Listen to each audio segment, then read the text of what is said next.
آیت نمبر 19 منافقین کی دو مثالیں جو ہیں وہ آ رہی ہیں۔ پہلی مثال ہم پچھلے سبق میں پڑھ چکے ہیں۔ جو پچھلی مثال گزری ہے اس میں وہ منافقین تھے جن کی دین میں واپس آنے کی امید بھی نہیں ہے۔ منافقین کی دوسری مثال جو یہاں پر پیش کی جائے گی اللہ تعالیٰ کی طرف سے، تو یہ وہ منافقین ہیں تو یہ بھی منافقین، لیکن یہ وہ منافق ہیں ان کا درجہ تھوڑا کم ہے، یعنی تھوڑی سی امید کی رمق باقی ہے کہ شاید یہ دین میں آ جائیں، ہیں تو منافقی۔ تو پڑھتے ہیں او کصیب، یا پھر جیسے مثال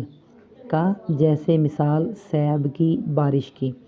منافقین کی ایک اور مثال، منافقین کی مثال ایسے ہے جیسے بارش ہو رہی ہو، ایک پورا سین ہے بارش کا، ٹھیک ہے نا، جیسے بارش ہو رہی ہو، کصیب جیسے بارش کا موسم ہو، من السماء بارش کہاں سے ہو رہی ہو، من السماء آسمان سے بارش ہو رہی ہو، فیہ اس بارش کے موسم میں، فیہ اس بارش کے موسم میں، فیہ ظلمات اس میں اندھیرا بھی ہو، اس موسم میں اندھیرا بھی ہو، ورعد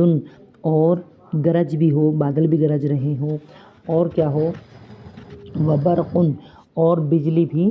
خوب چمک رہی ہو، ٹھیک ہے نا۔ یجعلون ایسا خطرناک ماحول ہے کہ جو اس ماحول کے بندے ہیں، اس بارش کے موسم کے جو لوگ ہیں، یجعلون وہ ڈال رہے ہوں، اصابعہم اپنی انگلیوں کو، کہاں ڈال رہے ہوں، فی آذانہم اپنے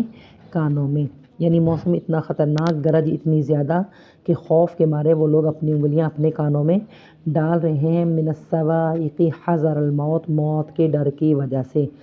ٹھیک ہے نا، ایسا موسم۔ واللہ محیط بالکافرین اور اللہ گھیرنے ہی والا ہے کافروں کو، اللہ نے تو گھیرے میں لے ہی رکھا ہے کافروں کو۔ یہ یہاں کیا بات سمجھائی گئی، یہ سمجھایا جا رہا ہے کہ منافقین ایسے ہی ہیں کہ جیسے کلمہ تو انہوں نے پڑھ لیا ہے، ٹھیک ہے، اور دین ان کو پسند بھی آ رہا ہے، باتیں ان کو میرے نبی کی اچھی بھی لگ رہی ہیں، لیکن جب کلمہ پڑھنے کے بعد امتحانات شروع ہوئے، آرڈر آئے کہ جی یہ کام کرنا ہے، یہ نہیں کرنا، شراب چھوڑنی ہے، جوا چھوڑنا ہے، ٹھیک ہے نا، جہاد کرنا ہے، مال دینا ہے، خرچ کرنا ہے، جان کی قربانی دینی ہے، جب اس قسم کے مسائل آئے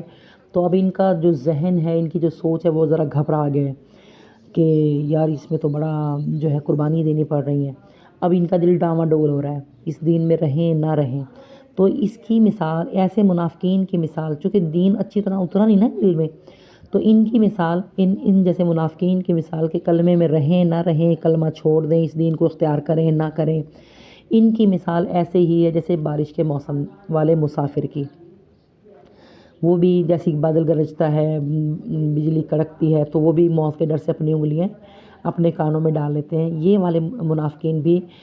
جان کی قربانی اور مال کی قربانی اور آزمائشوں کو دیکھ کر کیا کرتے ہیں، گھبرا جاتے ہیں، لیکن دونوں صورتوں میں کیا ہے، واللہ محیط بالکافرین، اللہ تو ہے نا گھیرنے والا، تم رہو اس دین میں یا نہ رہو، اللہ تو ہے گھیرے گا، وہ تو گھیرے میں لے ہی لے گا تمہیں۔ اور بڑی امید ہے، یقاد البرق، یہ کہ جو برق ہے، جو بجلی ہے، وہ اچک لے جائے گی، کیا اچک لے جائے گی، چھین لے گی، اچک لے گی ابصارہم ان کی بینائی کو، عین ممکن ہے کہ جو بجلی کی چمک ہے ان کی بینائی کو چھین لے گی، ٹھیک ہے نا، کلما اضاء، اور ان کی حالت ایسی ہو جائے گی جیسے جب کبھی، کلما جب اضاء روشن ہوگی، روشنی ہوگی، بجلی چمکے گی اور روشنی پھیلے گی بجلی کی چمک کی وجہ سے، لہم ان کے لیے، جب روشنی ہوتی ہے ان کے لیے، مشوا فیہ وہ اس میں چل پڑتے ہیں، جیسے بارش کے موسم میں بجلی چمکے تو اندھیرا ختم ہو جاتا ہے اور راستہ نظر آنا شروع ہوتا ہے اور مسافر کہتا ہے جلدی جلدی چل پڑوں میں،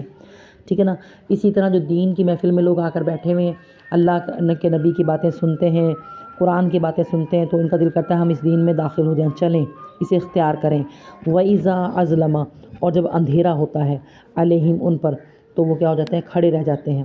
ان کے اندر چلنے کی ہمت نہیں ہوتی، یعنی جب آزمائشیں آتی ہیں دین میں تو پھر یہ دین والے بندے، منافقین بندے جن کے اندر پوری طرح کلمہ نہیں اترا، تو کھڑے رہ جاتے ہیں، آگے قدم نہیں بڑھاتے۔ دو طرح کی مثالیں دے کر ایک بات سمجھائی جا رہی ہے، ایک منافق بندہ اور ایک بارش میں کھڑا ہوا بندہ، دونوں کی مثال پیش ہو رہی ہے۔ آگے چلتے ہیں۔